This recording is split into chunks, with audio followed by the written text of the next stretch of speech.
Okay, we're live. Let us begin by acknowledging that we are gathered today in Mi'kmaq, the ancestral, present, and future territory of the Mi'kmaq people. Today we gather with the intent followed by the Living Peace and Friendship Treaties, with respect, cooperation, and coexistence. We are all treaty people. I call this town council meeting to order. It is June 3rd, 2025. This is our 5th budget meeting, setting the budget for 2025. I will take an approval of the agenda or any changes. Being no changes, can someone move? I will make a motion to approve the agenda. Thank you, Deputy. Second the motion, Councillor Twano. Your worship. Yes. We just check the items on the agenda is only the budget. I don't have. a And copy of strategic plan, And the strategic planning, okay, perfect. yes. Okay, ready for the question? All those in favor signify aye. Opposed, nay. The motion is carried. We will now turn it over. Does the CAO want to speak before the finance just- manager? Very briefly speak to where Okay. we are in the process. Okay. I thank you, Mayor. So this is, as the Mayor said, the 5th meeting, and at this point, we are at the sort of final stretch, the home stretch, reviewing all of the documents, but we're not gonna go line by line or anything. This is mostly a council-led review, so we'll speak for, just a couple of minutes to each of the operating and capital for changes that were made on Friday or any corrections that we've got in the last version. And then essentially ask if councilors have anything they want to discuss about that version. And that would include both the content, but also the presentation. So on that note, we have about 2 days for staff to make changes to the presentation.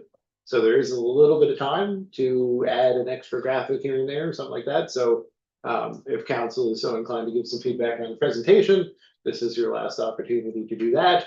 And as long as everyone is comfortable with the contents after tonight's session, then this is your last opportunity to do that. But the draft documents do come for formal approval to the council meeting next Tuesday at 10. Okay, And we also have the strat plan on the agenda today. The idea being that the strat plan and budget will both arrive at the same council meeting. okay. Great. Have a busy council meeting. I'll turn it over to our finance manager, Ms. Yoden Wenzel. Thank you. So, with the final sort of presentation put together now, I've tried to take all of council's requests and put them all in, and this is a snapshot of what it will look like. We sent it out earlier today. You probably haven't had a chance to look at it yet, but even presentation wise, if there's something you see over the next couple days, by all means, I'm not here on Friday, but so if you message me, you want to see a quick turnaround on Friday, but happy to take anything even after this if you see something that doesn't look quite. Just 2 quick things, Ashley. Could you zoom in a little bit more? Oh, And also, it's good you're out on Friday because the final version for the package should be done on Thursday. there, Yeah, see, there you go. Yeah. I'm so bad at that date because I never. No, I know, yeah, it's Yeah. Kelly and I are. Kelly, you and Kelly know it in Kelly. stone, yeah. So, I'll head down. One of the major changes here, so I added in some graphs, and these are the same as we've had every other year, so it would be just peruse through them at your leisure. So can you go back to the graphs for the capital for just a second? Yeah. So obviously very large. This is kind of different. I just thought it would be worth highlighting. Yeah, So typically on these, we've divided them up by the class of the asset. So we might say there's a slice of spending on transportation, there's a slice of spending on water, wastewater. And in this case, this version, and we'll see if council thinks this works, just shows Edgewater juxtaposed against all the other spending for the year. It doesn't show the breakdown of Edgewater. So alternatively, we could, replace the Edgewater pie with the breakdown between the different asset classes, or we could do like a further breakout where the Edgewater pie then is its own pie. So you draw a little, hey, see the breakdown of Edgewater on the pie chart below, and then that gives the breakdown of Edgewater. So it's kind of Up to you guys, but since we had highlighted Edgewater in the capital detail, instead of showing it spread out of 2 different classes, it kind of made sense to do the same here. Counselor Wilson? For what it's worth, I don't think you need to mess with this, but it might be useful to have the third pie chart with Edgewater with all the pieces of it. Like a separate, just an Edgewater pie chart. This is Edgewater, this is where the money's coming from. So actually, you'll need me to do the numbers out for you. Yeah, It's all there's on me. SIP, yeah. Okay, Counselor Carter? Why are they exactly the same? The 24. Oh, I didn't even notice that. The 24-25 is obviously not. Probably correct. because they're pulling from the wrong, yes, I'm sorry, oh, looks, They're all these, different. no, these are different, these are different. Yeah, thank you for noticing that, let me make a note, I'm sorry. And for that one, I mean, it's gonna be way easier actually if you just go back and copy the one out of last year for last year. Yeah. Like you could do actuals, but these are not actuals, so you, for the 24-25, just go retrieve. Yeah. Last year's. Yeah, budget. exactly. Okay, perfect, Thank you, so. Kelly. This one, I need to take a look too, alright. Let me take a look, this is why it still says dropped off. The only other thing to note on this is that there was a couple, and I don't know if you're going through the SIP or this evening, but there was a couple amendments on the expenses and income for 25-26, and that will tie into the financial services tab as well as the SIP, so. Yeah, I'll comment on the Okay. specific changes on the SIP, but it was things we discussed on Friday, so just. I had noted on Friday that we had been aligning the documents simultaneously and there were a couple of very small corrections that needed to be brought through to this document from the SIP. Perfect. And then on the debt tab, and I say tab because I'm dealing in Excel 99% of the time, but the debt page in PDF. So what I did was I added in the loan for the cemetery for the land purchase up here under town general. And then I added in, so this section right here at the very top is all our actual current debt. You want to mention the page number? Oh, sorry, page 14. Sorry, Penny. So this is everything that we have right now. And then going down slightly to future loans. So these are the TBRs that council approved last week for various projects within, within the 4 different, I guess, buckets, and then Edgewater is always is kind of by itself right now. But I just wanted to make this clear to everyone that these are just projections. This isn't current debt, and it's not, we haven't received the debenture yet from MFC. So these are best estimates on what it will cost us in the future based on a 20-year term with various amortization years, and as well as the percentages. So, So Counselor Feeney? so like when I'm just thinking about the debentures already authorized, so. Part of the debentures already authorized is to convert prior period eligible investments. That we funded out of day-to-day cash flow and or drew out of existing reserves. And convert them to long-term debt and then repopulate those funds. Correct. So while it's true that this long-term debt is being placed, I mean, it's not like we're borrowing and spending it all. Like a significant, not a material amount of this debt is already been spent in prior periods. Right, and that's typically how capital projects work with the municipality, is that we kind of have to put the money up front with a Mhm. short-term loan typically funded by either the town or the bank. And then once the project is at completion, that's when we can turn it into a long-term debt at a more favorable interest rate. Mhm. So this money, other than Edgewater, has all been spent, and the fire, because that would be part of the And truck as fire. well, but. Right. For the most part, this has already been spent and most of this has been funded by the town. So these monies that will come in is basically just to fill those buckets back up Mhm. at a more favorable rate than we would get if we went to BMO or Is it, whatever bank. is it possible in the 2024-25 column to just populate the opening balance of the loan from perpetual care? Yeah, sure. Just so you have a starting place of the Yes. original authorization? Yes. Like whatever that absolutely. loan Yeah, was. the 235 for, yeah, The 235? Yeah. And that's 235 at 5%, right? Yeah. I think this is excellent. This is a huge improvement, this whole slide, so terrific. all right, awesome. CAO wanted to say something like, Counselor Carver. Yeah, two things. I just thought it was worth noting to Joe's point that, especially with utilities, it's a sort of a long-term process, because first you go to the utility and review board, cite your anticipated capital, get their approval, go out and actually do the project, and then convert it into debt, whereby you've been authorized to build that into your rates. So, you know, we've already received approval for the water and electrical projects contained in the prior year TBR. And then I just wanted to note, speaking of TBRs, Ashley, the Edgewater project is overstated here, and council can weigh in on this, but the current budget for the Edgewater project is, the anticipated budget cost is $5.2 million net. And the TBR was buffered to include carrying costs during the project. So I guess it's our choice, but I do feel it's kind of more of an accurate reflection of the actual documents if the principal amount is 5.201.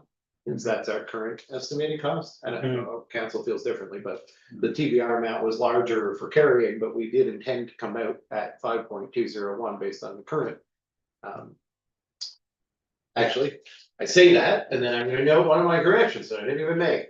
Also, on Friday, council did, or Thursday night last week, council did approve a change order to Edgewater. Yes. And that was $35,000, and I should add that $35,000 in. So the principal is 5.236 current, but it's still a lot less than the 6.5 something that's used in the current calculation on the screen. Mary just suggests that, like whatever the best view of the program looks like on Thursday when you go to print, that should be the number represented in the slide. And you know, there are the other project we talked about, the ancillary, you know, land acquisition, those kinds of things. That's it, That's already it. but Okay. I'll put the chamber. Counselor Carver. Yes, thank you. So just picking up on Ashley having said earlier that these are projections, is it worth saying that on this sheet, that these are projections? Yes, absolutely. I can put projected future long-term debt, Yeah. something like that. Yeah, Okay, because otherwise numbers pretend to be real. I mean, and Yep. absolute. So any way to make it clear is absolutely, that's a great idea. I have a couple of other suggestions, but I don't know when it's gonna be the right time. But we did that one. Go ahead. To include definitions of the, it's not on this page, but include definitions of government services. All those breakdowns of legislative services, government services, and what all means. Those different categories. Okay. You mean in the pie They're chart? not in the pie charts, even No. in the budget summary, Okay, where it goes under all the operating expenditures. So what is included under legislative expenses? What's included? oh, okay. So you should, trying to think here, because those will tie out to all the different sections in the budget. So you should be able to look at the title on the different sections and that should tie to it. So I'm not sure, I could put a page reference. Page number might Page number, be, yeah, like just a little page that'd be number helpful. And then does it say what the actual item is? well, it's the whole page. Yeah. So it's the whole mini budget in Yeah. the big budget kind of thing. Ideally, in my mind, it would be like something that would be attached to this, even as a footnote at the very bottom of the page if there's space. What those categories represent, without having to figure out what they are later on. or could you link, sorry.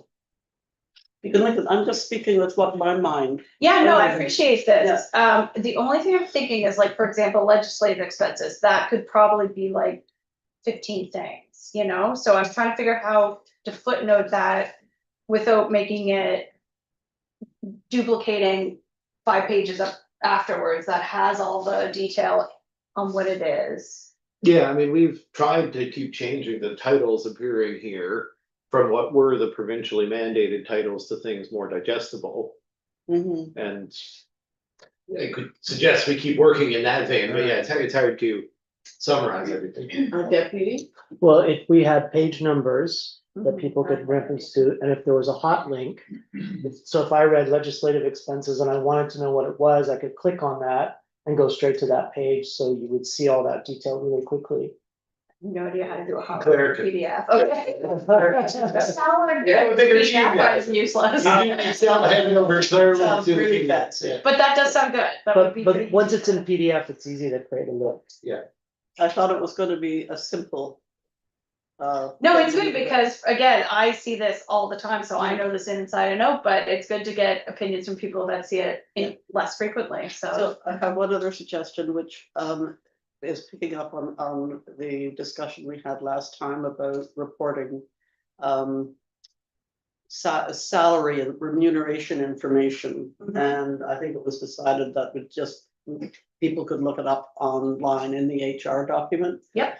But could we include in the budget the total amount that's spent on salaries, town halls, town salaries, just the total full budget and the total of council remuneration? So total for town and the two utilities together or separate, because Well, it's a good question. I haven't broken it down that way. Anyhow, do you have a thought about that? Yay or nay, or maybe? I mean, I'm fine either way. I have the numbers readily accessible. I think it's more what council's So- preferences to disclosure. What's the virtue of doing that? People ask, they say, gosh, I'm hiring more people, they must be spending a lot of money. I wonder how much money they're spending on salaries. We'll get a 92-page deck to go through if they're interested. Everybody can navigate the document as well as other people. So the council, the mayor and the council staff is disclosed formally, both on our website and on the financial statements and in the budget documents. The CAO's remuneration is disclosed in all of those places as well. So to some degree, we dealt with this last week when we talked about the grid about, there's information and then there's detailed information. I think we share a lot of details. Just a caution about, so the way that the document is expressed, you don't really realize on the summary sheet that the electrical and water budgets are included in the document. So if we're going to highlight staff costs, I would strongly suggest that they be only referenced in the section that they apply to. So like you could Right. have a note in general government somewhere saying general government total staff costs. You could have a note in water saying, but I would not lump them all together because you don't see the revenues expressed as a single number anywhere. There's nowhere in the budget to consolidate, only in the consolidated financial statements do you ever even see that. Still, that would be that would be an improvement that people could see, this is town hall, this is the salaries, right? This is electrical, revenue salaries. But don't they have that? Isn't that information, isn't that explicitly how the information is stated? But you'd have, Yes, you have and to add up, no. you'd have to add up a bunch of subtotals versus having one. The question. I'm just saying is the debate is an implication that somehow information is not being formally disclosed because there's an allocation. The allocations are entirely appropriate. They're very standard and every municipality does it. And certainly every municipality that has regulated utilities does that. I think it's just a question of making it easier, that's all, Mhm. like simpler to find, easier to access, more obvious, I guess, like that's all. Just for, I know it's a hot topic, that's all. The finance manager had her hand up and then you can go and. I just wanted to say too that, for example, myself or the CAO, our time is not just under town, it's also under electric and water and all that. So it's harder to pin down exactly where the costs are unless you see my very robust spreadsheet with all the mandatory allocations. I was speak to the same point, is I think what you Perfect. have to do is show like the allocated costs in water and electrical. Like if you say electrical staff cost total, it has to include the allocation of staff costs to electrical from finance and admin. Because you're trying to paint a picture of the real cost in terms of staff costs to operate the electrical utility, to operate the water utility, and to provide the rest of the services the town provides. So you have to do like net of these allocations, the real staff costs that the utilities are paying for. Yeah. And that's the, I mean, we're trying to show where the costing is. There's certainly a virtue in doing that, because again, it gets at this point about, hey, why don't you just sell the utility? And that's the answer to that question is that number. It's like, oh, you realize that if you sell the utility, these costs don't go away. Mhm. These costs just revert back to property taxpayers versus electrical utility payers. So, I mean, there is a certain virtue of providing that, because that is the answer to that inevitable question for those very few people who ask who have that opinion. But what it would say is we have to be at least cognizant of the fact that staff time is limited. So, like, I'm all for improving this document year over year, but I mean, there's only so many hours in a day that Ashley and Dylan can have to reorganize this information and put it to answer these types of questions. CEO and then deputy. Sorry to keep coming up with little clarifiers, but I was just realizing another challenge will be within the electrical and town general. How do you express the revenue on sale of staff time? Because both town general and the electrical utility are selling a substantial amount of their staff time to RELC. So you realistically should be netting RELC's contributions when determining what the actual staff cost to town is. And then you get into the situation of, are you being honest? Because the actual cost to provide the power service is not the town of Mahone Bay employing all the PMPs. We receive 50% of that from another utility. Deputy? I It's just, kind of complicated. no, but I don't think we have to get into a mind map here, like of complexity. I mean, it was an issue during the election that we have an inflated town hall, and I think if we were like at least provided some kind of overview, right, that was not super complex. I mean, we're not sending out stuff for like KPMG kind of style, that just gave people an indication of the costs, and then just to answer that concern that we had during the elections, that's all. And I don't think we need to get into like granular, like 3 hours of Ashley's time gets allocated to the cemetery kind of thing, but an overview would be, I think, beneficial to the public. Okay, Council Carver and then Council. Anyways, that's my. So thank you everybody for considering my suggestion. It sounds like it is too complicated to do easily this time around. But is there a place in the budget document where it is explained how the allocations work? In what capacity? No, just a little bit of text somewhere, just a thought. And I also just wanted to note, Councillor Feely said that the council remuneration is stated in the budget, and I'm not quite sure where that would be. In the audited financial statement. And asking the finance manager, Sorry. I was waiting for an answer from Ashley. So where- the audited financial statement always breaks out each counselor's remuneration as well as the CAO. So that's posted there, and then I believe it's supposed to be posted offline on our website as well for the What was MJ. the first place where you said it was posted? The audited financial statements. But not in the budget documents. It's not in the, well, the council remuneration is, no, I guess it's fair, yeah, it's separate. It's in a couple It's spots, a- yes, it's in a couple spots, because, and this is kind of where I kind of looked a little puzzled when you said put some text there, because I think it has to be a lot of text in order to explain it, Yeah. at least coming from me, because it's so complex that I don't know how to high level explain it. I could probably, if you say just tell me the town and the two utilities total costs, I could do that and break out council separately, but I'm trying to think how to make it concise, because it's not, I mean, my spreadsheet's huge with too many lines. It could be as simple as multiplying the basic salary remuneration for a counselor 5, adding the deputy mayor's remuneration, adding the mayor's remuneration. The counselors are no problem. I could break, I Yeah. could take, yeah, I could carve you out pretty quick, cause you guys are only in a few spots. Yeah. It's, yeah, Second request. so, okay. I'm confused what we're doing, sorry.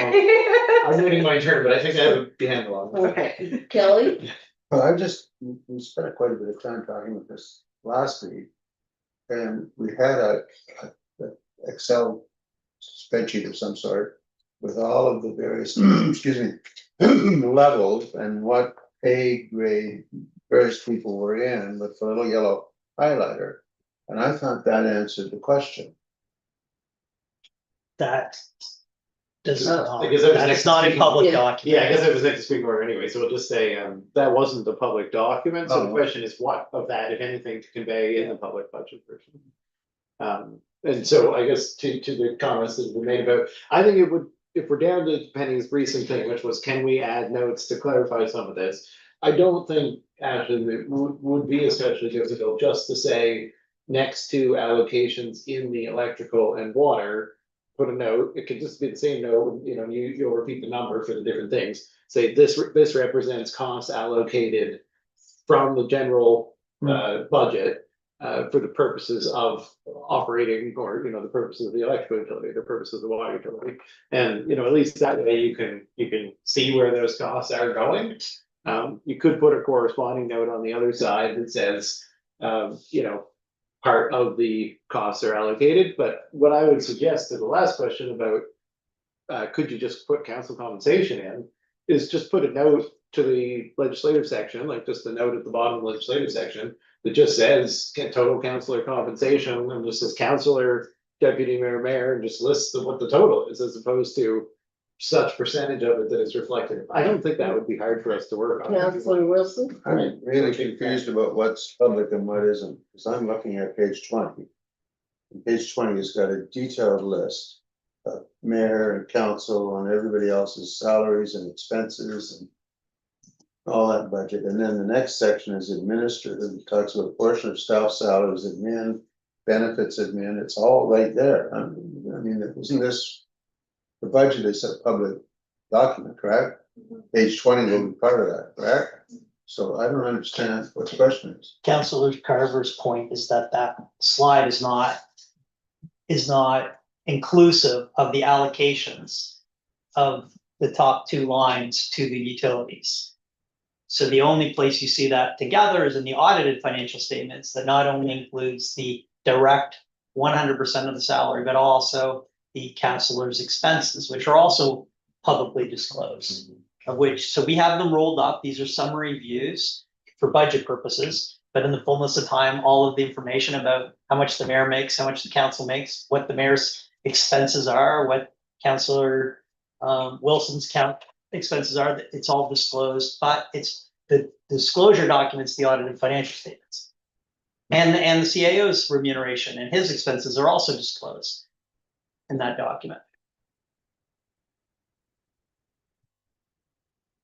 So I think we're happy to So- just make a few little like clarifying notes, but without actually providing like a new disclosure number, unless council does feel we should continue to take a crack at it, but a little bit of clarifying notes is no challenge, but we'll do our best on that front. And then maybe we workshop it more for next year. Are people okay with that? Counselor Carver? I'll be happy to see whatever is worked out. Thank you.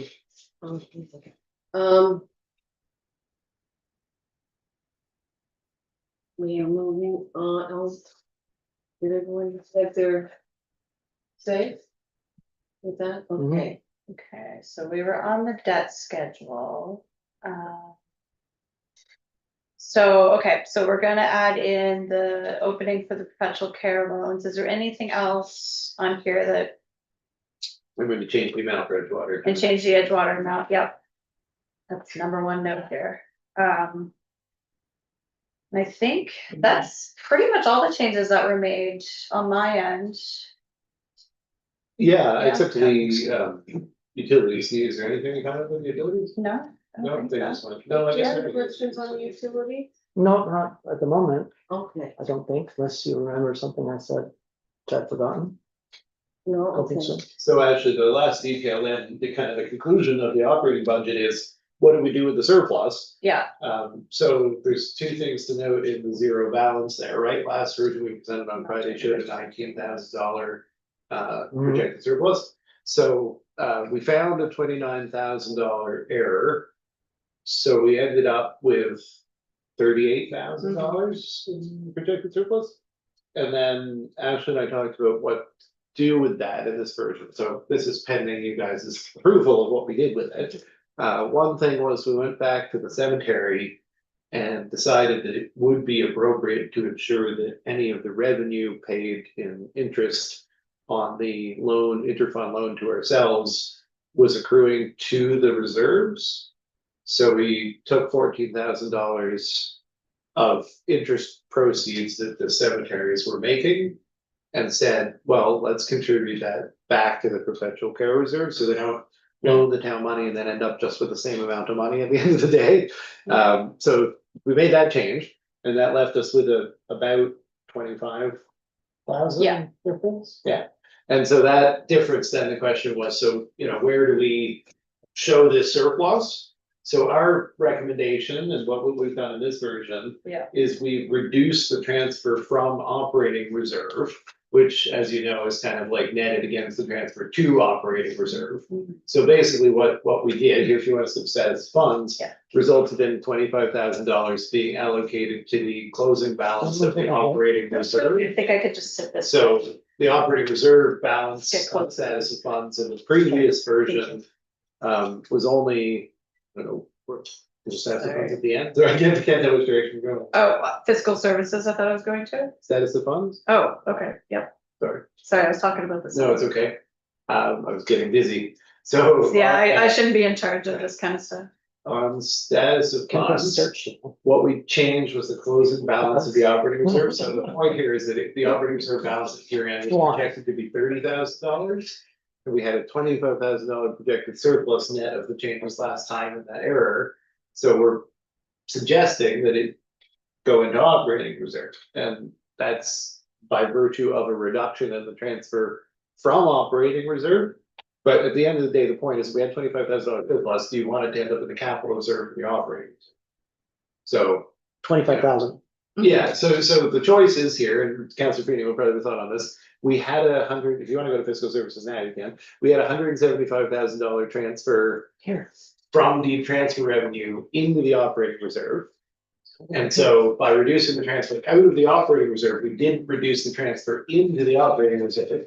We increased the resulting operating reserve balance.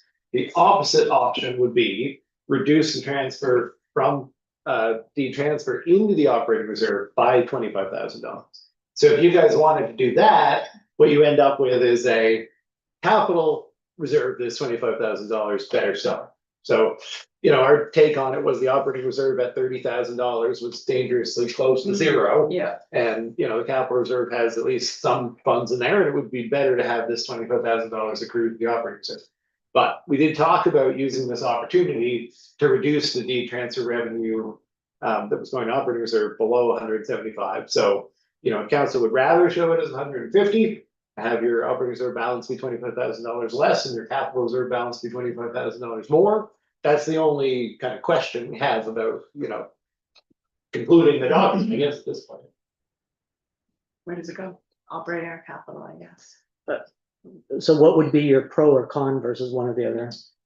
Yeah, well, the pro of making capital reserve the 25,000. recipient is that we're setting a precedent for trying to reduce the diversion of the transfer tax to operating, right? So if we've been doing 175, we get to 150, then we're hopefully setting a precedent at 150 for the coming year. So we're kind of just saying like, well, we're trying to get this down. But then by having the operating reserve balance be so low, we're saying that we're running, dangerously without a safety net except borrowing in terms of operating deficits. Right.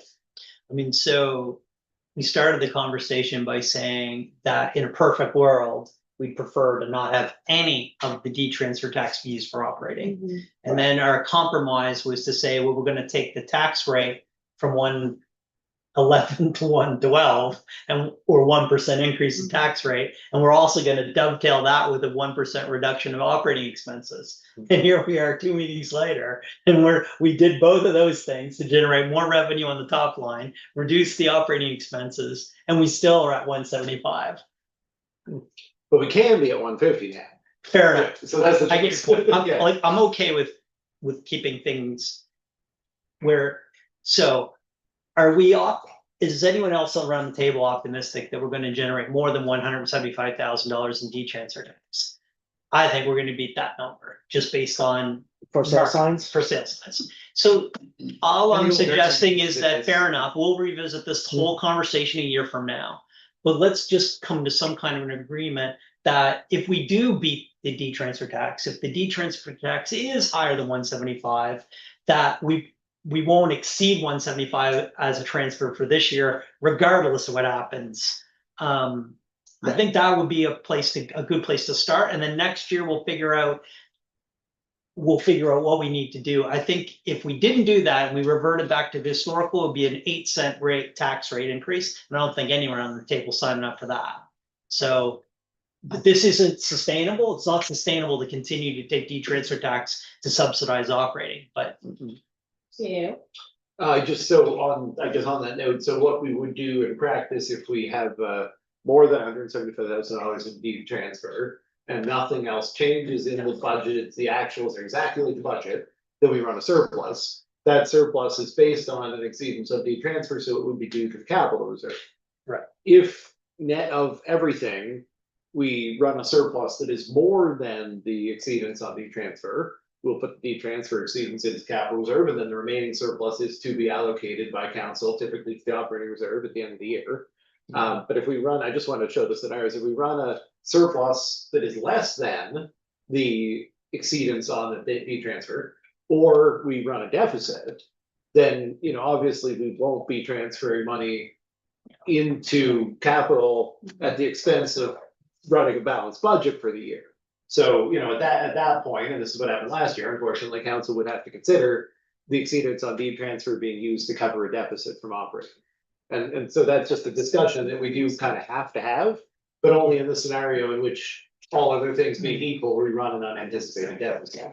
Mayor, at a later date, it probably would be beneficial for council to kind of understand, like with regard to the FIR calculations and the red boxes versus the green boxes, like aspirationally, where do we want the reserves to be? Like what would be considered a robust enough reserve, knowing that the province doesn't really delineate anymore between operating and capital, but it would be good for council to understand kind of where we're trying to get to by the end of the term, knowing that we're spending everything down to do all these major projects now. Sam? I just want to note that is, as far as the reserve policy, which is where we would discuss those targets, is earmarked big priority council set for this fall. So definitely within this Yeah. fiscal year, the plan is to have a reserve policy, which would then guide how Ashley develops next year's budget based on attempting to hit, certain targets over a period. And what we might even have is like come back, next year's budget will include a little projection of, based on this practice, in 5 years, the operating reserve balance may be where our target in the reserve policy is, for example. So do we ever see a number sheet that shows where the money is taken out of reserves and the date? And then when the money's put back into the reserves every year, and do we actually see that? Or it's just a continuous moving? It would always be a snapshot in time. It's a Like, continuous. We have done it, with some difficulty, we did do. Are it we ever years ago. at balance? On a sheet, we're I never. mean, the music never stops. Yeah. No, because we're always constantly Until it waiting does. for that, and then we're starting That's to. why we have all the projects, we're journals, paying for right? that in advance, and then we're trying to backfill that payment, and it's just. a The only way continuation. with the stop would be for us to Stop stop doing doing anything for projects. several years and Yeah. let everything kind of run out, yeah. Like doing anything, it's not a realistic So- scenario. There are balances. I mean, you have it here on the other slide, Ashley. The balances of the various reserves as of March 31st. So that number's real. I mean, those numbers will show up in the audited financial statements, the $1.76 million as of March 31st, 2025. But there's no bank account with 1.7 million in it. These are obligations. Or 2.4. Yeah. Yeah, no, fair enough. Like, Yeah. no, these are real reserve balances, but there's no, that cash is being used, used to finance everything we do day to day. That's Well, and exactly- most significantly, you already pointed out that like we're going for a TBR to pay back these prior year projects. So obviously the carrying of those prior year projects is done with funds in bank. So we'll always be a year behind. Yeah, I mean, a year if Depends projects on the always only project. last a Yeah. year, but it kind of sometimes the lifetime.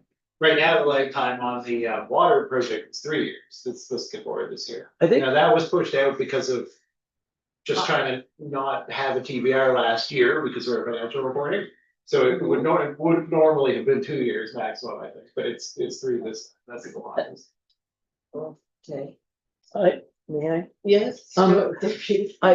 I think this section merits a little more explanation though, because when I see cash balance, I mean. When I, let's say as a public, for someone in the public, see cash balance, You somebody think will cash. think. There's 2.4 million in an account or 1.7, right? If you're, Yeah, versus fund balance. right. Yeah. So maybe, I don't know, maybe that could be.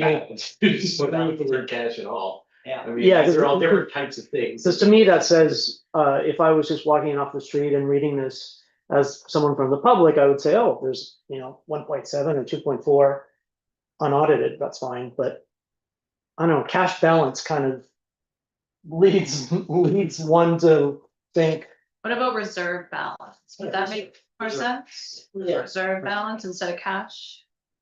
that just, Reserve. that would make more Yeah, sense. okay. And then the financial statements will give the snapshot in time of cash spend. One of the statements provided, the financial statements is your cash reconciliation, right? But that's so hard to relate to the budget because it's just once a year at that moment. Yeah, I have a question around that, but we can talk about that later, just from my dashboard idea, but we'll talk about that after. Yeah, that would be good if it was a different kind of. So the treatment of, oh, sorry. you're right. Some of us are just like our brains are, yes, Councilor Kawano. So for all the buckets, for all the money that is shuffled, do we have anything anywhere that shows how much money is owed to each one of those buckets? Well, that's Sure. sort of what the TBR and these documents are. So Okay, like this is what is supposed to be in each of the accounts. But because we don't actually maintain them as separate bank accounts, it's one bank account, well, there's way more than, where would today be 2.4, there's way more than $2.4 million in the bank.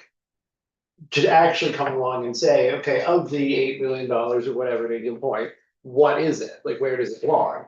One way to look at that would be to say, well, there's more than the reserves, so at a minimum, the reserves are there. But it doesn't consider cash on hand from paid ahead provincial and federal sources. So, you're at the end of the day, you're trying to reconcile and say, well, like all this money that's in the bank, what is it? And it's really kind of a strange question because the money in the bank is being used at that time for whatever we're doing at that time, and then other funds that were borrowed will come into the bank.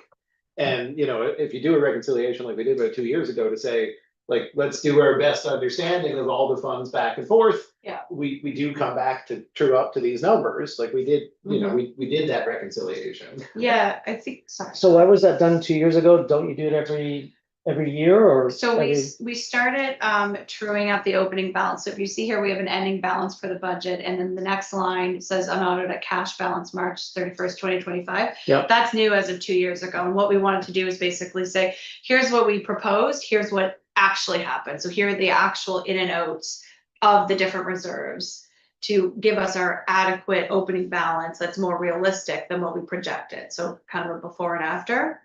So that's why we have two opening. Yeah, balances. what's missing there is that this still, despite that, doesn't say there's cash on hand to cover this. Yeah, I guess Yeah. that's my thing, Yeah. like, so for the public, right? Mhm. When I see, I think when somebody in the public or one of the residents sees reserves, I would automatically think that's a piggy bank, right? Mhm.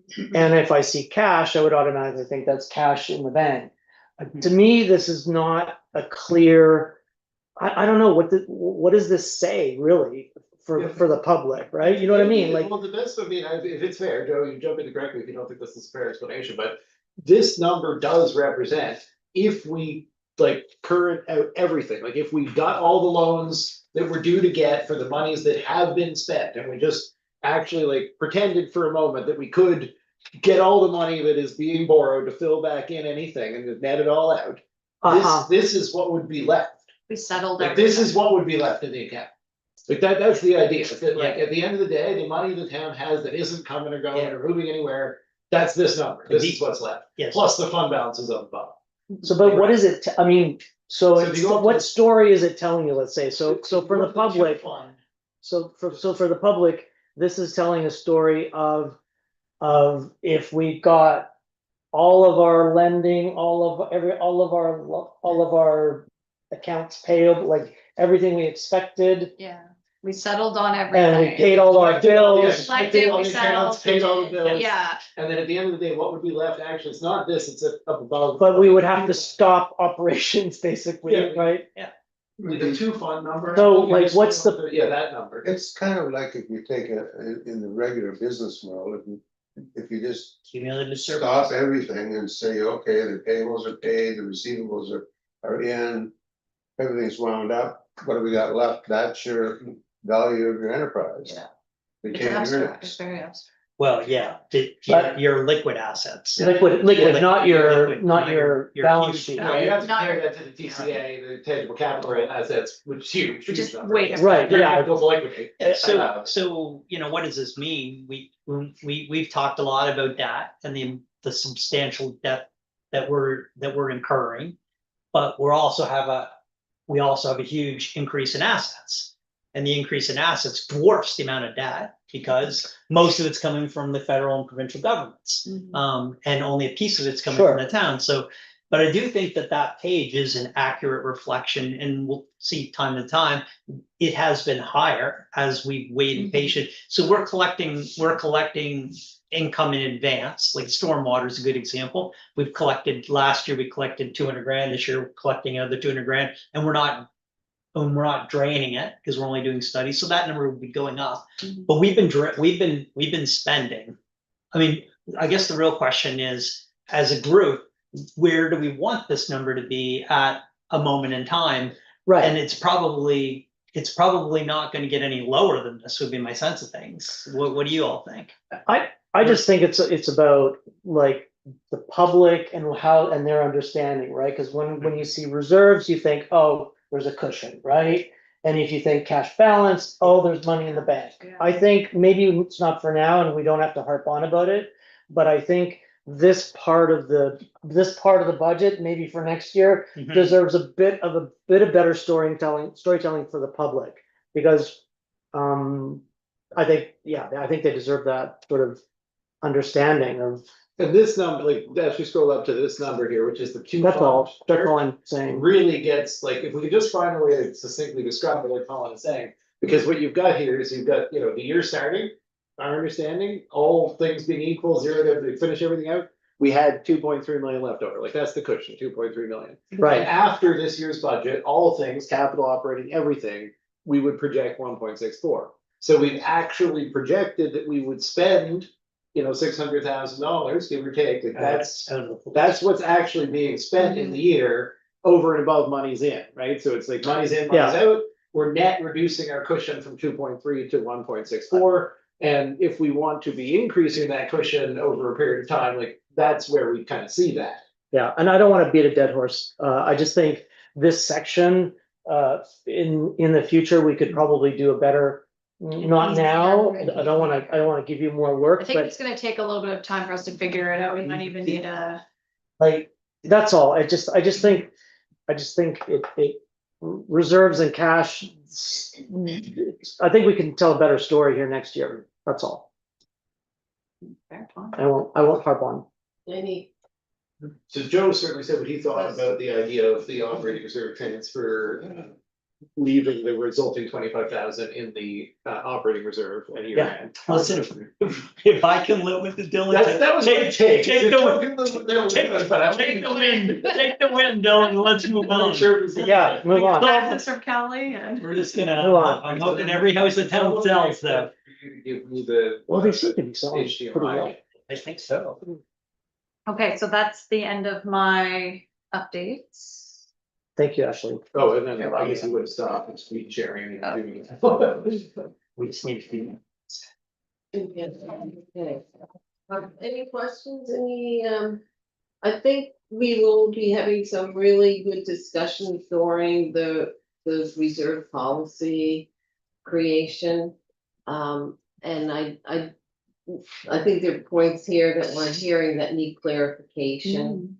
And communication, ways that we communicate, because the language is difficult, and just the moving piece is what's so challenging. It doesn't seem to ever stop. I just feel like we're on a treadmill, and when do we get off this treadmill and like actually see the reserves build? Not to be just taken away the next year, right? Like that cycle. I mean, yes, we do have to, we have lots of things we have to do, so we have to expect that we're going to spend, but I'd like to see us break this pattern or cycle that we seem to be on. And how we do that, we'll take some planning, I think, a lot of planning. Yeah. I think it's worth noting that for many years, the town, added a couple $100,000 here or there to reserves. And some years we're taking $100,000 more here or there from reserves. But, you add it in order to spend it. And what's really important is council having a good view of the long-term trajectory. And so that's hopefully where the reserve policy conversations will take us. Yeah, and I think that's especially important for the public to understand the long-term implications of the decisions we're making today. And I guess the decisions that were made yesterday as well, just somehow, and again, I'm going back to my dashboard idea, which ultimately, maybe in year 4 I'll get to, but the idea of all of us around the table being able to look at a snapshot and go, okay, comfort zone, non-comfort zone, changes here, changes there, and also the public to be in that same space of really understanding what's going on. But anyway, thank you.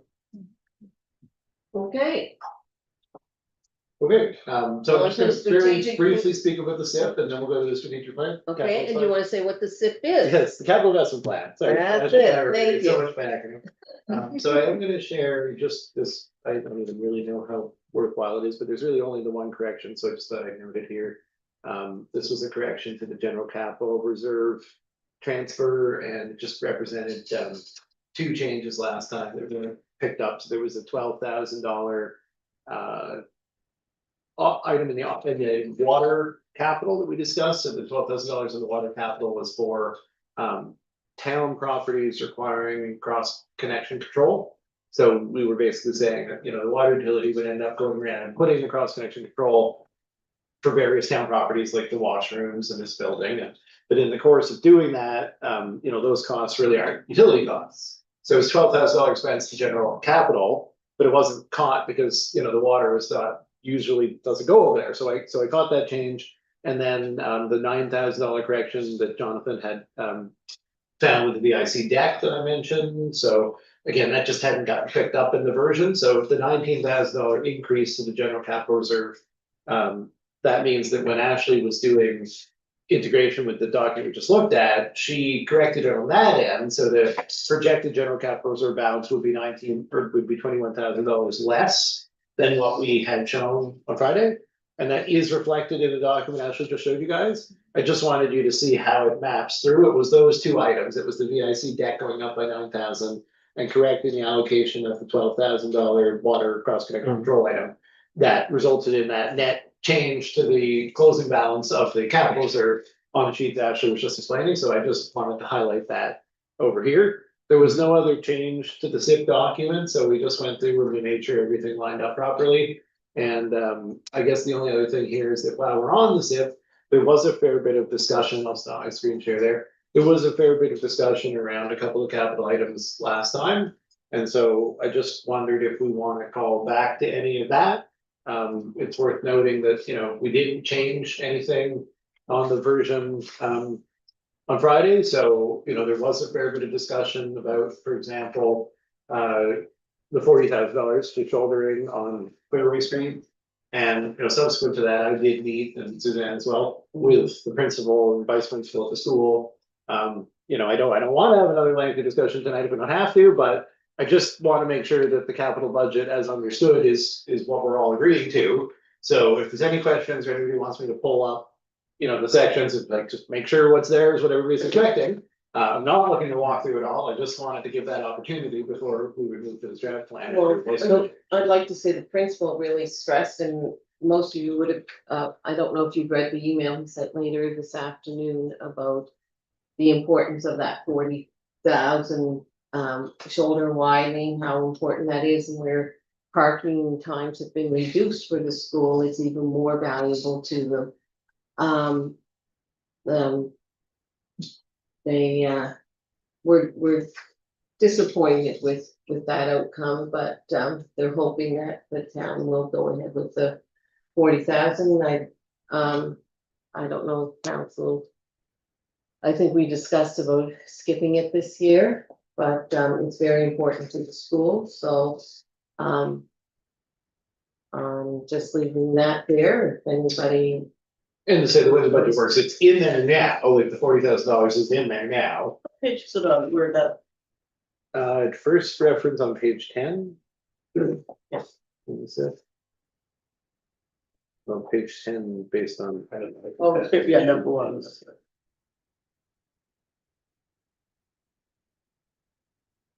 So based on it being in, again, my understanding is with the approval of the budget, Jonathan would get the work lined up to have the shoulder improvement finished by the end of August, so that it would align with the beginning of the school year. And just clarification, I did send to Penny by email, but the new widened area, presuming we proceed with the project, would be, you know, longer term parking because it's fully off the street. It would be a good safe place. That's why the shoulder would be being widened. So, you know, there was a question, would this be short term parking? No, that wouldn't be intended to be short term. no.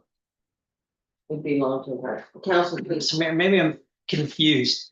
I thought there was a collective consensus around the table at the last meeting that we were gonna provide $40,000 for them to provide off-street parking and augment the off-street parking on the school property.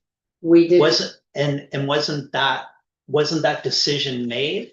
So a decision was made to not do the shoulder widening, but there was a decision to provide $40,000 towards supporting off-street parking? Well, things have changed there. Number one, they have a building that is now in the back of the building for outdoor equipment that they use on a regular basis.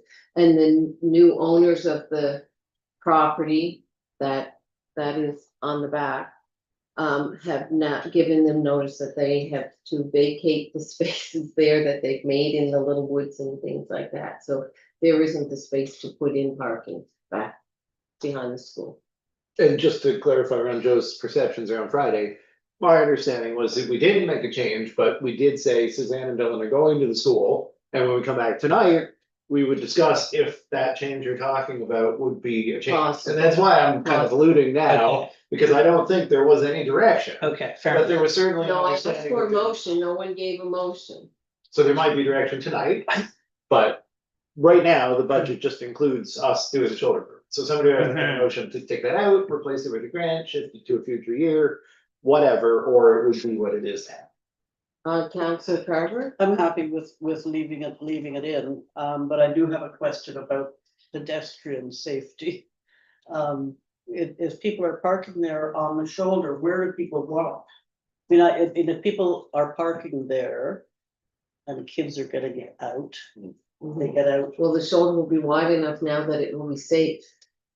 Is it gonna be wide enough to include a pedestrian little? No, like it will be safe No. for doors opening, Yeah. but it won't be wide enough to have 6 feet of clearance on the outside for pedestrians. So the current routing was designed when the school was put in and they extended the sidewalk down to the school. takes the sidewalk into the school premises and around the bus loop and then back Yeah, out.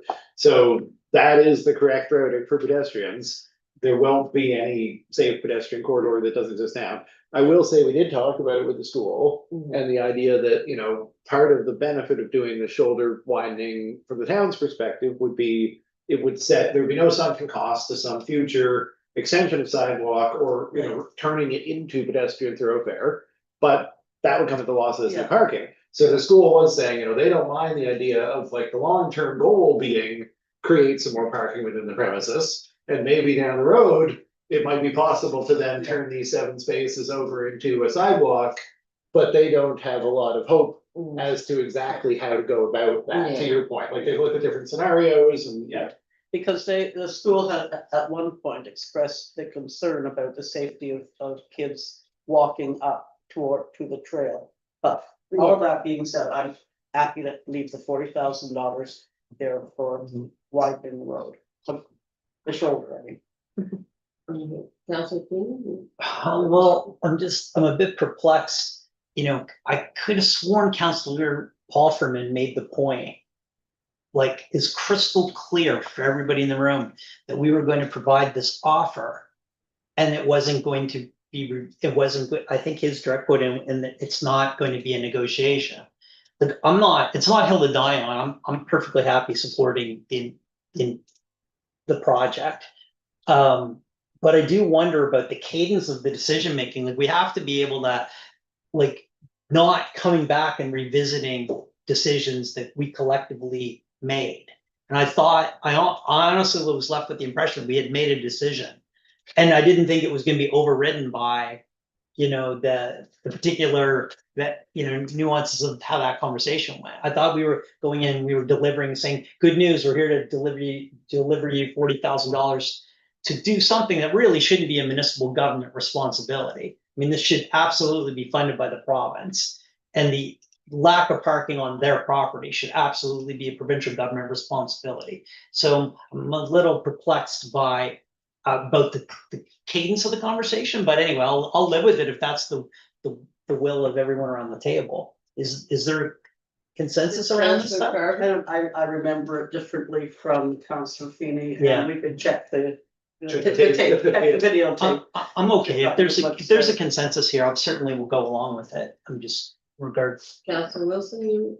Well, I'll go along with it, but I'm not okay with it, largely because I think what Joe said, which is that it's a provincial responsibility, and I think we're just getting jerked around because we're the path of least resistance.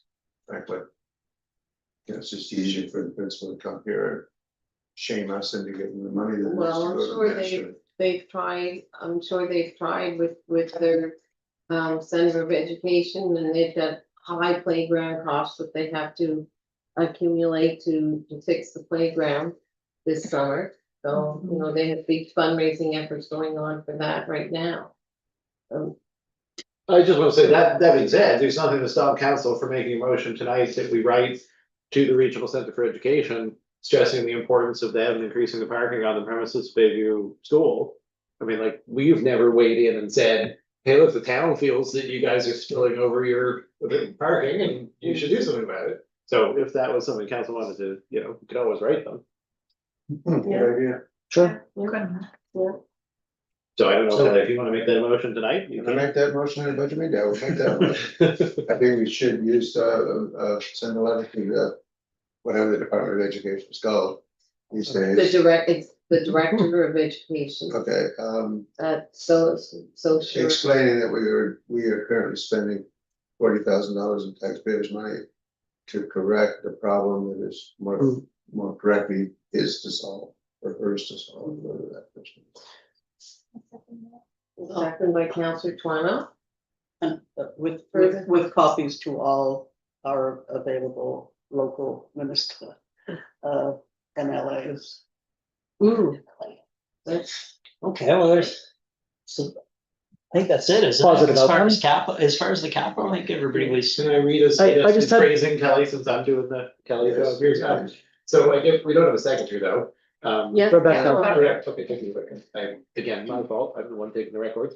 Right to the council direct staff to write to the Director of Education for the that the town is having to take action to invest in parking adjacent to Bayview School and urging them to expand parking on the premises.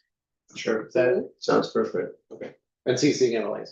Yeah, to address the parking needs, I already said, address the continued parking needs. Because there are, I mean, I think so. the spaces isn't gonna solve their problem. I think we should have congestion pricing. I do, yeah. Just like. Photo radar too. Are we ready for the vote? Yeah. Sure. Formulated. Okay, are we ready for the vote? All those in favor, Photo radar. aye, opposed, nay? The motion, No, I'm the done. motion is carried. What were the other two red highlighted items the last time? One was FOBO and the other, what was the third one?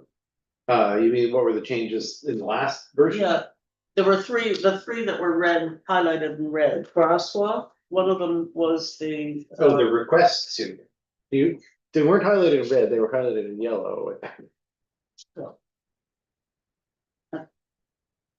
I have a visual memory of them and I can't find them. There were three of them. That's you were. Yeah, well, in the first version of this, oh. Clearway Street shoulder, the main Boberg crosswalk relocation Right, and the Hawthorne Road secondary exit were highlighted as requests. okay, right. Yeah. But Okay. wasn't the mill and pave like the worst piece of road, or wasn't it So something that the that? last version, the Yeah. most recent, so the original Did version you- highlighted, in the last version highlighted the changes from council's direction. And that's where the Boberg being pushed was. But I Okay, think Councilor Carver was, I think, Yeah, thinking of the original highlighting on the three request items. yes, that's right. And so we did move the Hawthorne Road secondary exit request off, Right. and the budget does currently reflect the RPS crosswalk request and the school association So shouldering Okay, request. they're both, Those are both in. okay. Thank you. That's my question. mhm. And so to Joe's point, I think, we'll take any questions or comments, but I don't have anything else to present with respect to capital budget. This is the. I just had, oh, sorry. Yes, Council Kings, yep. You've been gone for so long. Forget about me. Impossible. So I just had like a kind of a not procedural or structural question. So we are 2 months into 2025, right? And I saw today that there's a bunch of work happening up at the old Public Works building.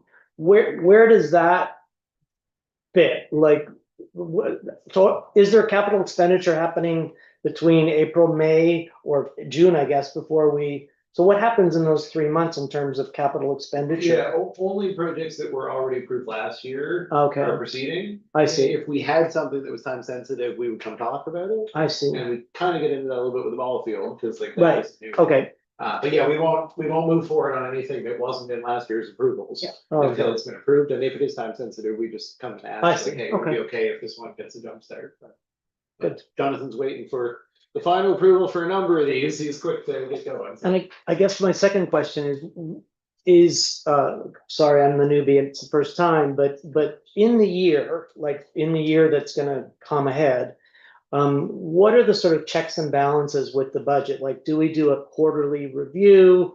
Like, do we say arrivederci and see you next March? Or how does that work? How does that work? So where we sit down and go, this is where we're at, this is how it's working with cash flow, checks and balances, I guess, for Yeah. us and for the We public. do a quarterly report to the Audit and Finance Committee, so those Okay. are where the sort of, where are we projected at this point versus the budget, so actually we'll do like a Okay. budget variance report for that. I see, okay. And we sort of talked about, like, when we do the new terms of reference, we can work in, set dates for that, or, for, In terms of reference for to make audit sure that it's. and finance. So we also, in the previous version of the report to council, we had this section that was like capital budget implementation. And the challenge keeping that up to date on a monthly basis was just too much. Yeah, But what we're thinking now is that where we do the quarterly update to the Audit and Finance Committee, that when that report, so the Audit and Finance minutes of that meeting come on the council agenda, we will be attaching the quarterly financial report, so like there would be a public disclosure of the quarterly Oh. financial report, because there Okay. hasn't been, it was a public document, but it wasn't actually available on the website. Uh-huh. You'd had to ask, like, oh, it was presented to policy and strategy or to audit and finance, so it Right. was public. So we're just gonna try to catch, and talk to Claire about, I have talked to Claire about this, we're gonna try to make sure we catch that in the package, just so, you know, once a quarter. There will be a report in the actual council package that gives you Great. the variant, yeah. Okay, Councillor super. Wood? Councillor Wood? Yeah, I was just gonna say, because I like what Colin was leading up to, I think, here, which is that if things are kind of getting jammed up a bit, that it be a proactive approach from staff, from the two of you, really, to come to us and say, we think we need to call a halt here and not do this and that and the other project just because our cash is getting a little tight or whatever reason. Right, And there was a good example, it wasn't cash, but there was a good example last fall where we went to tender on a couple of budgeted projects. Got prices back that were not where we were expecting them. And council actually decided, let's cancel this one, let's award the other. Because that one by itself was gonna be the same price as the two, and that, so, you know, that's often the way that we'll come back in, is because. Well, Right. we didn't manage to do the project within budget. And you don't have to wait and go into the project, you know that as soon as you run a tender, if none of the prices are within budget, then something's gonna have to change, so. Sure. But yeah, we'll just kind of find the rhythm of, you know, when do we come back to talk about a Mhm. cash issue, and a lot of that will be. And when reserves are being used, I think that's going to be part of the reserve policy. Sure. From what I picked up, that we wanna make sure that council's aware when reserves are being drawn on, so that we can just keep tabs on it. It's not a surprise. That was very clear in some of our early discussions, so. And that could be done with, in a council meeting, not wait for the audit and finance committee to sit. But, to have those kinds of disclosures in a closed session or whatever. Yeah. I'm happy to receive any direction on how you guys want me to work with you on it and give you updates, so it's at the end, it's your numbers, so you tell me what to do and I will do it. you're like the babysitter. Good babysitter, bad babysitter. Okay, So we are done on the operating capital. yeah, Before we move to strat plan, it'd just be worth mentioning a little bit about like the public, sort of communications around the budget from here, just to make sure everybody's aware of what we were planning to do. So council did give some direction about developing a one-page document with the Edgewater project to bring that out kind of more specifically. And we're always, in prior years, have done a budget newsletter, which is kind of a mid-month June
Okay, I'm unmuted.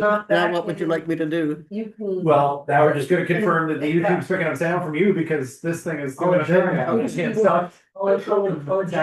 Add $1,000 for a new computer. Pack it on the budget. No more computers. Down 22. Would you like me to say anything to the public? Good, we are having technical difficulties, so we're just confirming your sound, okay. So, Penny, if you just leave it that way. We should be good, cause that Okay, computer's just leave not it, coming okay. back anytime soon, so I think it's better to just. Let's Move along. go. Yeah, but we're waiting for Suzanne now anyway, so. Okay. So going back to your description of the press release, is your executive summary going to go to the press? I mean, in the same way that it usually does? Well, what I As- thought is the executive summary would just be the basis for Claire Louise to create a more I see, friendly okay, treatment. So Story it still includes some of the info from the press release, Right. maybe not, or from the executive summary, but maybe not all of it. Okay, Yeah. so Claire Louise's document will be what goes to the press? Yeah, Okay. yeah, and then I mean, the press can always come back and actually do a little research, Yeah, like if they want to. Yeah. Just usually they just print the press. yeah. release. Okay. You're right, they're usually pretty dry. Yeah, yeah, I'm not one for adding the color, I'm supposed to keep it dry, right, so. Well, now we have Claire Louise, so. she's- Yeah. That's I the- thought we were gonna see the real you after a minute. Yeah, Joe and I ran into each other at the store the other day. It's so weird when you run into somebody from council in private life dressed normally and it's like, oh, we're people outside of all that thing. Dylan's son is like 4 inches taller than he was the last time I saw him, so. It's growing. No, he really is. Okay, Suzanne's headed back, so we are on to we've got the audio working. We are on to the strategic plan. All right, so,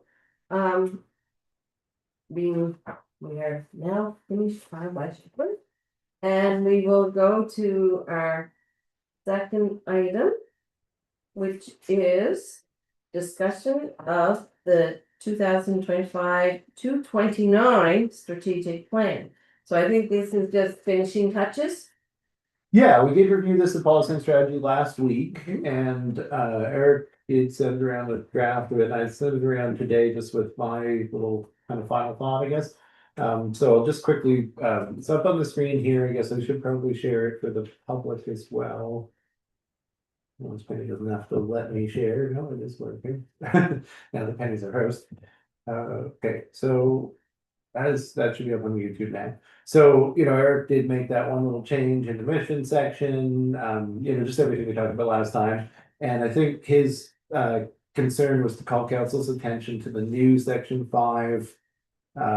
So section 5 would be, just for everybody's reference, this was the new strategic pillar number 5, resilience and adaptability, which was established on the basis of input on the original draft. And we workshopped last time all the different strategic actions and goals herein, changed the name of the second goal a little bit. But Eric felt he had to do a fair bit of playing around that we hadn't really had a chance to review based on the discussion we had at the last meeting in terms of 5.2D and 5.2E. So we're gonna make it a little bit bigger. So his request was the council pay a little bit of extra consideration to these two before confirming this draft. So these were 5.2D, explore opportunities to collaborate with community groups and municipalities on projects and initiatives to improve food security and food accessibility. And the significance of that was we workshopped a bunch how food security might fit in because it was recommended by the Climate and Environment Committee that we consider referencing food security in the document. So this is what Eric ended up with. I think it's fine, but it's definitely something that was new based on the committee's input. So do you guys feel that's appropriate?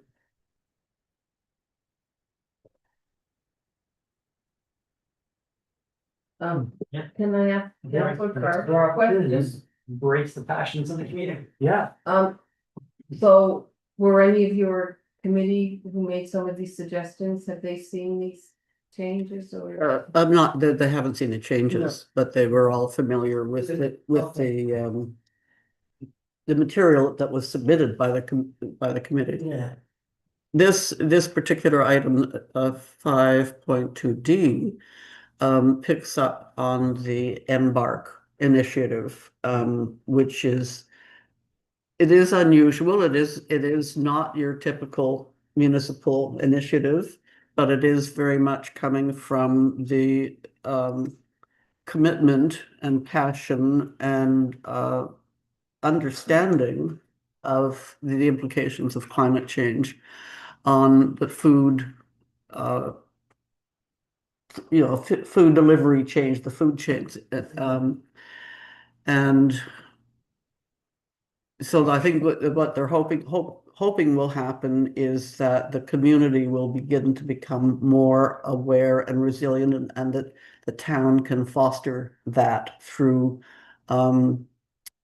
moral support, awareness, spreading the word, financial support where possible, and intermunicipal collaboration where possible. So, for example, collaborating or being aware of what's happening in Modal around their food hub concept, for example, or being aware of the greenhouse project that is happening in the district of Shelburne, who they've received $150,000 to develop an industrial scale greenhouse. So, so the short story, it is unusual. It's not a typical municipal initiative, but why not? Absolutely, why not? Those kinds of projects are popping up everywhere. Yeah. Other communities. Yeah, and it speaks to resilience. If we're talking about emergencies and emergency management, shortage of food is an emergency. So that's where this came from. It was like the Embark Mahone Bay Resilient. Help me, Dylan. And adaptive and resilient. Yes, that's right. Yeah. Community. So that speaks to that. 5.2E is not my Yes, the category. 5.2E, yeah, I could have run it, okay, let me use 5.2E. 5.2E, you may remember, there was a whole conversation about how do we ambiguously or definitively reference straight pipes and shoreline or not. And so this is where we're getting it up. I mean, we were all over the place with the discussion by my recollection, so we'll just kind of see, does this seem okay? Explore opportunities to collaborate with neighboring municipalities and First Nations on initiatives such as shoreline protection and eliminating straight pipes.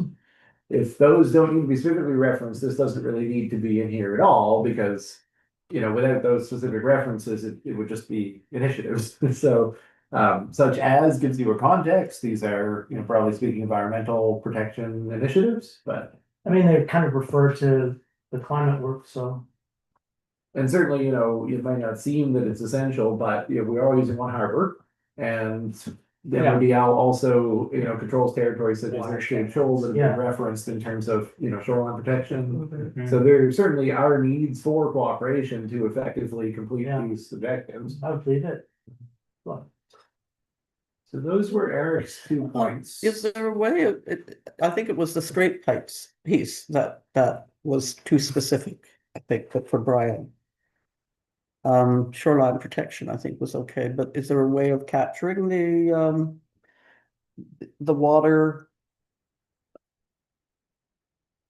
I mean, the- you could the- go broader and speak to, you know, effluent, like you could, instead of saying straight pipes, you could say, and eliminating untreated effluent or something.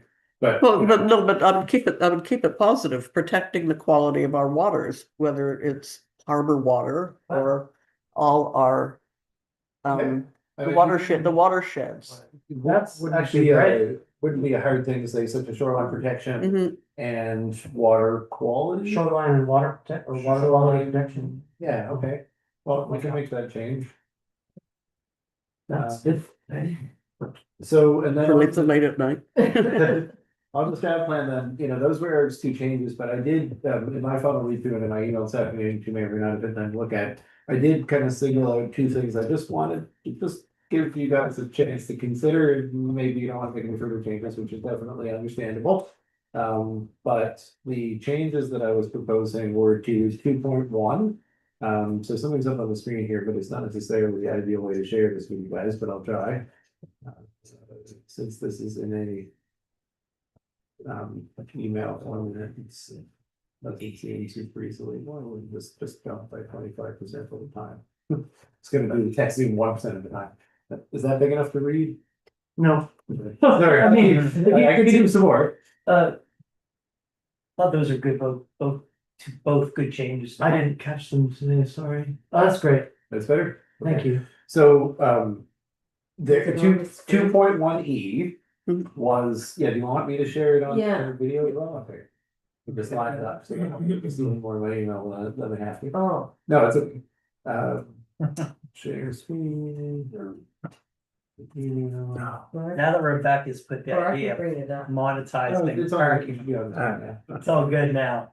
Okay, so Thank you. yeah, well, yes, there was some discussion about this recently, so 2.1E was develop a participatory budgeting process. And I guess my concern was, pretty definitive language compared to a lot of what we've used in this document, because we don't know what that process would look like. So my Mhm. suggested change was to explore opportunities to increase public Yep. participation in the budget process. Just more in line with the wording in the rest of the document. That's good. See some nodding, okay, and then on 2.3F, the wording was evaluate the pros and cons and economic viability of installing parking signs with time limits on Mahone Bay property. But this is under the heading of increased non-tax revenue streams by leveraging town assets. So, more broadly speaking, evaluate the potential to monetize public parking lots and or washrooms to contribute to the continued operation, support the continued operation, sorry, it's covered by my pictures there, would kind of speak more broadly to the idea of revenue streams, so, Okay. like, I don't know if we're willing to say that, but. Yeah, we're covered. I don't like including washrooms in this. Monetizing, making people pay to pee. I don't, I think that's, We used to have to. You didn't, Public in water. China, you didn't We have to used pay to put use them, you had to down- pay for the toilet paper. Yeah. No, they just- and then the spending the penny expression, as it were. Yes.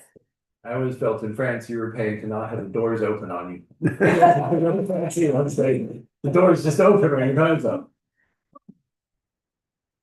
So, I mean, that's David B's opinion on it, just, washrooms are traditionally often something that would be monetized, they cost $60,000 a year, okay, great, so. The idea of having some contribution from operating makes sense. Yeah, sorry, Joe. I can't support it. If it's going to a vote, I'm gonna vote against it. Well, it doesn't have to go anywhere, because I'm proposing it, so I'll just draw it and we leave it the way it is. But like all we're doing, all this is doing is saying that it's gonna be studied and reviewed. No one's making any policy proclamation at this point. Why don't we just say assets, monetize assets, instead of going straight for, Well, in that sense, the overall goal has it covered, like, if you just, did word, but the overall goal is increase non-tax revenue streams by leveraging town assets. yeah. Which, like, that gets. That's the- Yeah, that It does, just leaves it to the imagination what those might be. But then the question becomes, do we leave it in as evaluate the pros and cons and economic viability of installing parking signs with time limits on Main Street and town property? Or just eliminate 2.3F because. Like, I don't really feel that has much of anything to do with what we're talking about here in terms of No. leveraging town assets. And it's already done. So if we eliminated 2.3, we'd probably be saving ourselves some pain and suffering. I think. Yeah. 2.3F, pardon me. Just because there's a perception if this is in there that we're going to reevaluate. I think to Council Carver's point about like, why swat at the bear today unless we have some consensus on whether we would ever entertain charging for the washroom? And you'd have to have a pretty compelling rationale for doing that. Have a toll booth, Right. Have a toll booth at the beginning of Right. Bridgewater. But I'm totally amenable Right to, with I'm the totally bridge. amenable to the parking lot. Or Sorry. like, I'm totally open Good idea. on that idea. and, Parking meters. Why don't parking we lot. change without the word public washrooms in? Or- well, I would be perfectly happy with evaluating the potential to monetize town assets. Yes. Yeah. That means. Yeah, my only issue is that usually you wouldn't just restate the overall objective for the category as the action. Like if I can bring up. Right, I see what you, Yeah, it just Right. because it is. Oh, then leave it out. Then leave it out. Leave it out. If it's the top yeah, of if it says town assets, and then we don't have to like dive into You may have to say, the sand. No. I like it. Oh, yeah, yeah, yes, okay. Totally. I mean, it is a little crazy that we're, we're Yeah, charging for the washrooms, but here. no, There We're are not charging for communities the that do government that wharf. on Festival Day. No. No, they take a toll, they do a toll, like a fire department will do it as a fundraiser that you pay a toll to come in, like say Scarecrow Festival, so. Anyone coming in on Edgewater, they would collect, a lot of communities do it when they have Oh, festivals. mm, Yeah. Just for, and it's for fundraisers for different charities or nonprofits. When the new Kenny's Bridge gets put in, there's a draw. Yeah. I just wanted us to keep a percentage Go of with the the bridge sales festival. tax. Oh, When the other orders of government stand out, may just be, I think they should just remit that missing percentage to us, because that would give the town a direct, benefit to the economic activity that takes place here. But anyway, we can't say evaluate instituting a sales tax, because that would take legislative change, so. Counselor. I just thought of the, what is probably not a very well-known feature in the town is that we, sell services. And that's not mentioned in here anywhere. So is that included in this category? Leveraging town assets, our employees? Yeah, I mean, certainly leveraging town assets in terms of the services Right. provided by the assets, but no, the assets here is capital assets. It's capital assets. Yeah, Um, I don't think there's anything saying it couldn't be, but I think, there's the implication in context when everything listed is. Well, just as an aside, it's a very little known feature of the town that people, I don't think people realize that they could rent some town services for. Well, and potentially in the long run, I suppose, more so. I mean, we don't do much, like, some towns, Shelburne, for example, did a lot of public works guys doing work, Yep. could be contracted out. But one thing that we have looked at here is like, as we expand an equipment library, there may be some opportunities in the future to allow public to make, temporary rental use of equipment, particular like electric maintenance equipment and stuff like that. That could go in there. So I guess anything can fall under the goal. The goal is good. Should we drop Mhm. the strategic action 2.3 entirely? Yes. It's just the easiest way to go. No, you mean the whole category? No, just like a. Just the evaluate pros and cons, economic viability of installing parking. Yeah, sign, yeah. Yeah, that- Good path, yeah. If we take 2.3 F out, and we just leave 2.3 with all the other ones, and the top heading, which would still certainly support the idea of coming back to explore any type of revenue generation from town assets, so. Marketing levy. It's in context, if a new parking lot came available, the only way to fund its creation was through having a charge, then council be talking about that anyway. Okay, so I'll eliminate 2.3 F, and everybody was good with the other ones, with the. With one of the two other ones, and then the slight change to the other one to reference, I only half wrote the note down, just to make sure everybody's good. 5.2 E was going to change from shoreline protection eliminating straight pipes to shoreline and water quality protection. Great. That's better. And file for future reference, the idea of developing a machinery library, lending library, rental library. Oh, I think Yeah, well, that's a great idea. Lauren is actually working on something in that direction. Me too. So yeah, that will come back up. It's, Oh, great. We should rent the price of two. I know. Exactly. I- Oh, no, Little party in there. and make a room there where people could come who have given up their workshops to move into a condo also. Or to, borrow tools.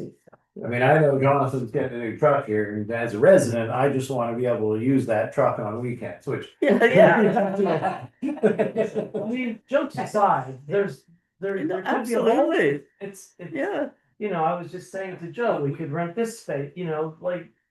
Maybe not, but you know what I mean? I would have rented the truck this week. I've been waiting for the town wood chipper to become available for renting. Yeah. 5 years now, so. Culture. So I guess 2.3 is gonna be a fun policy and strategy meeting. It's not, Yeah. we just come back together and brainstorm on 2.3, all the revenue I opportunities. know we're going off piece, I'm No, sorry. it's good. All right, So I so think we're at the conclusion. we're at the conclusion, so our In the wilderness business again. is done. So if we've concluded that the plan is ready to roll with what do we need to do to prove it? Oh, yeah, so just in terms of cadence, this is going on the June tenth regular council agenda. So the package on Thursday will include the version of these two changes. And then that will be officially approved on June tenth at that council meeting. And then we'll do the budget approval motions, which, as you know, is like a whole bunch of motions. So that will all be in the same meeting. And then essentially approving the budget and the strat plan empowers Eric to come back with the updated business plan, which basically translates all of that into, here are the actual staff positions, and here's how our responsibilities have changed to cover new projects like Housing Accelerator or whatever. So that's sort of a company document council will receive in July, and is usually, it's just sort of mostly a public education piece, but yeah, so that's the kind of end of the cycle. So is our business done, council? Our think so. business is done, and so is our agenda, so I will adjourn this meeting. Thank you, love it. Now we Okay, gotta figure out, hey, Perfect. you're the one streaming, we're still so on. if you were to choose end meeting, is that what's in your bottom right corner? Oh, sorry. I know it's kind of strange, but see, I have leave in my bottom right corner, but do you? Oh, yes, yes, it right, the little X. So I just Choose click on it? that, yeah, try. Boy. Are you,